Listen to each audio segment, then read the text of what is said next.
ingin ini dimanfaatkan oleh semacam Shopee PayLater itu. Guys, jangan kalah sama sistem. Anda manusia, bukan sistem. Assalamualaikum warahmatullahi wabarakatuh. Selamat pagi dan salam sejahtera untuk kita semua. Dan saya ucapkan banyak terima kasih kepada teman-teman yang masih terus ikut support pada channel saya, terutama channel mengenai tema-tema edukasi tentang bagaimana caranya kita bisa keluar atau bisa cari solusi daripada apa yang telah menjerat kita, utamanya hutang pinjol maupun hutang yang lainnya. Baik, kali ini saya akan mencoba memberikan semacam informasi mengenai bank online ya, atau pinjaman online. Tetapi sebelum masuk ke sana, saya tertarik dengan beberapa komentar dari teman-teman yang telah memberikan ini ya, saling berbagi satu sama lain. Tetapi ada yang saya catat tadi pagi ya, ada yang komen, "Bang, saya sudah galbay 22 juta. Saya sudah galbay juga 18 juta. Jadi mereka bangga dan justru mereka tidak stres gitu loh. Jadi yang terjadi pada galbay itu dijadikan sebagai sebuah kesempatan. Jadi mereka setiap hari cari aplikasi pinjaman, kemudian dia ikuti syaratnya, cair, kemudian mereka buang. Terus begitu.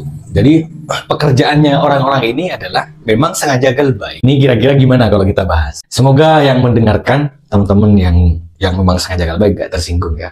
Dan saya tidak ada niat untuk mengampanyekan teman-teman untuk galbay, pun juga yang galbay harus bayar, enggak. Saya hanya sharing dan edukasi saja gitu ya. Dan juga buat teman-teman yang galbay ini, resikonya apa akan saya berikan penjelasannya supaya kalian tahu apa resiko yang akan kalian tanggung ketika kalian sengaja galbay gitu ya.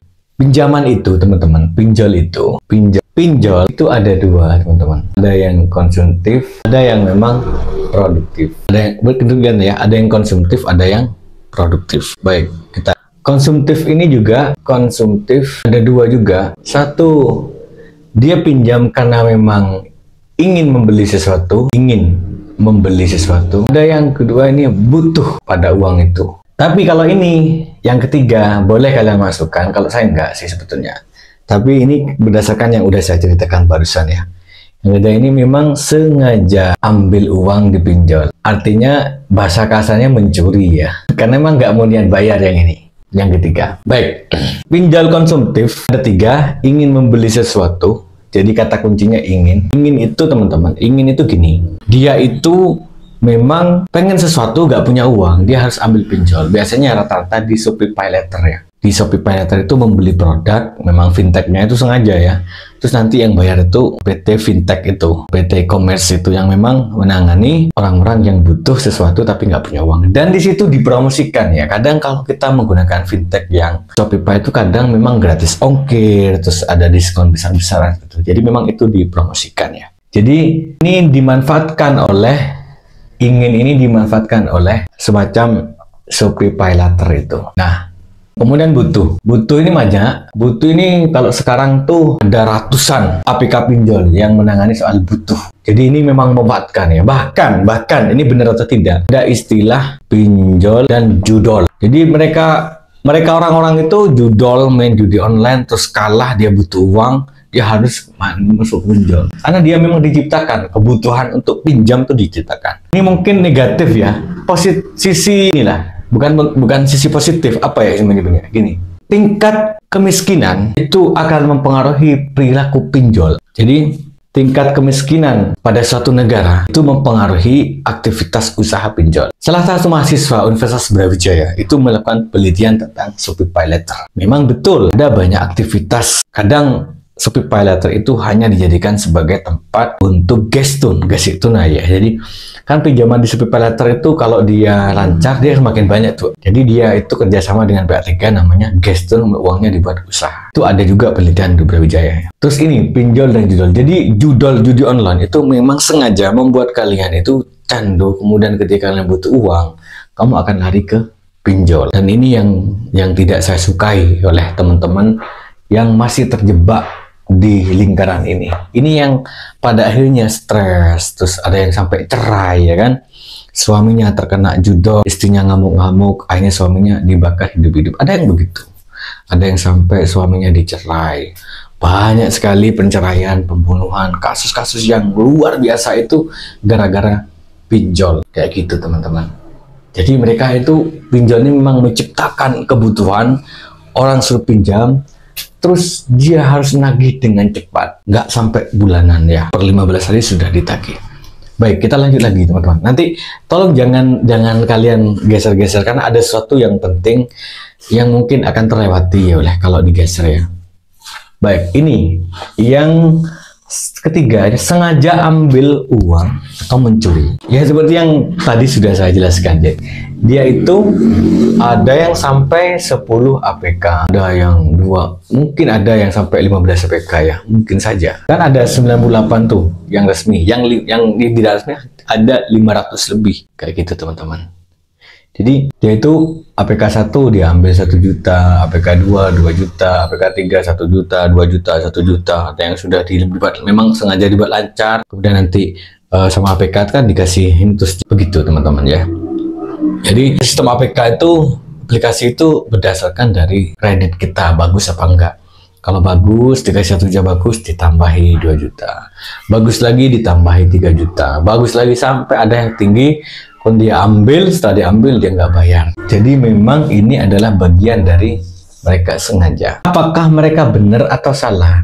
Begini, kalau saya prinsipnya begini ya teman-teman. Kehadiran orang-orang yang sengaja melakukan pinjaman pada APK dan tidak mau bayar, memang sengaja. Itu resikonya ada satu. Saya ingin memberikan resiko pada orangnya aja dulu. Sama perusahaannya. Resiko pada perusahaan, dia akan membuat perusahaan rugi ya. Kenapa? Karena harusnya untung, dia nggak bayar, dia rugi. Kan uangnya dia sendiri. Terus yang kedua, perusahaan ini bisa jadi akan melakukan evaluasi. Ini yang akan berdampak pada orang-orang baik itu. Galbay yang sengaja itu akan berdampak pada orang-orang yang niat membayar. Kalau orang-orang yang galbay ini terus-menerus melakukan bagaimana aktivitasnya dia, orang-orang yang galbay karena tidak mampu itu juga akan bisa melakukan tindakan seperti itu, dan perusahaan akan melakukan evaluasi yang akhirnya membuat DC itu makin garang teman-teman.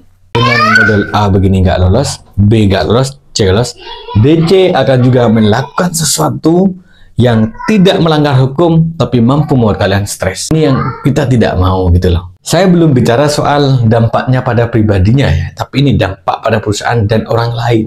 Bagi orang-orang yang melakukan aktivitas, melakukan pinjaman online dengan sengaja memang tidak mau bayar seperti itu. Kemudian, resiko yang akan ditanggung oleh orang yang melakukan tindakan pinjaman online dengan niat tidak mau bayar. Satu, tentu kalau saya sebagai orang beriman, orang muslim, dia akan tetap dipermudahan di akhirat. Ya kan, namanya hutang. Ya nggak tahu, ini kan soal keyakinan, ini soal agama saja ya.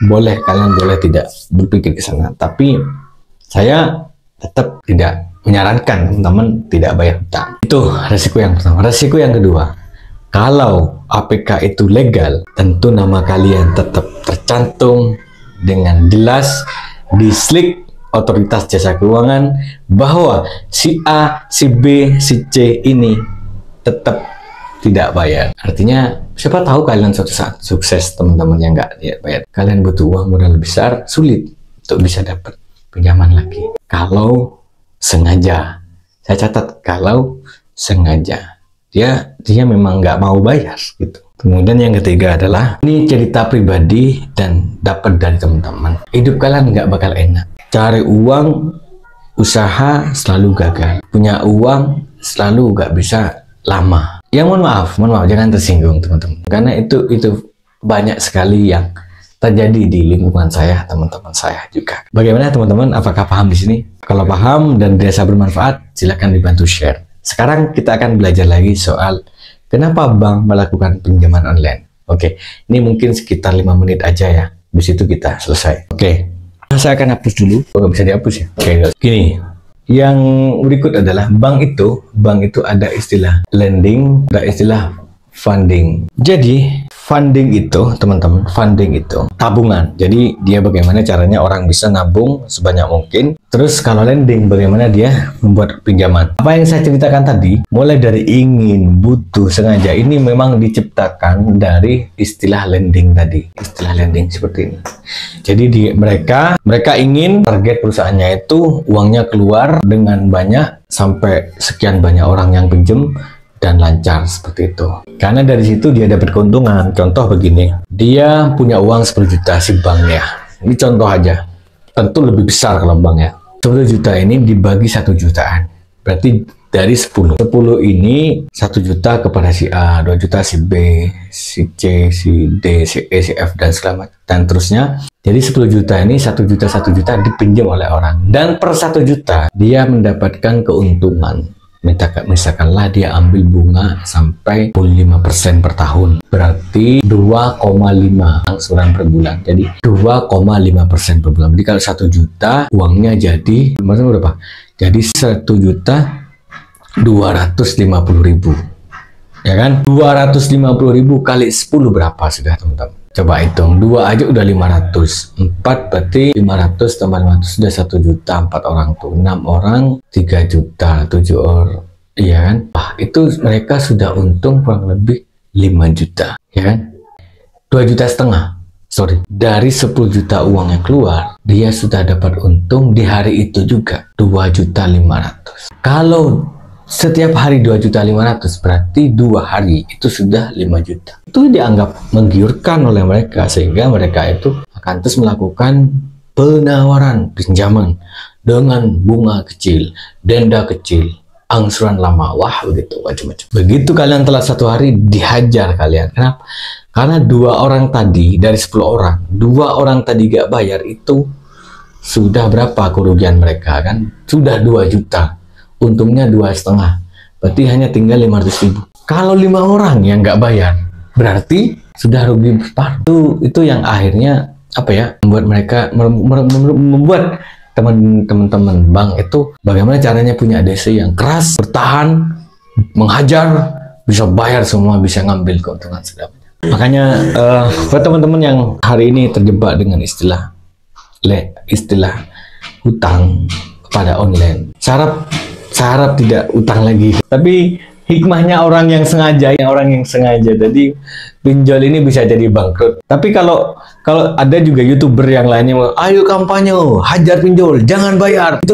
Itu kalau dia kena polisi, bahaya dia. Kan melakukan kampanye pencurian namanya itu. Ya saya juga tidak setuju pada YouTuber yang saya tidak ingin menyebut namanya, tapi hajar pinjol, jangan dibayar. Aduh, ini yang bahaya. Pada DC-nya bisa ngamuk mereka itu, bisa melakukan evaluasi. Yang penting menurut saya edukasi keuangan. Edukasi keuangan itu memang kondisi sekarang ini kondisi yang mencekik ya. Jadi kalau nggak bisa bayar, sudah nggak usah bayar. Mas, saya punya utang, memang mau bayar, tapi saya nggak bisa bayar, sudah nggak usah bayar dulu. Kerja yang keras, semuanya udah ada aturannya seperti itu. Kerja keras, tetap semangat, dan jangan lupa untuk menabung supaya nanti kalau udah ada uang kita bisa negosiasi dengan bank untuk melakukan pembayaran pokok saja. Saya lebih suka daripada kampanye nggak bayar pokok saja.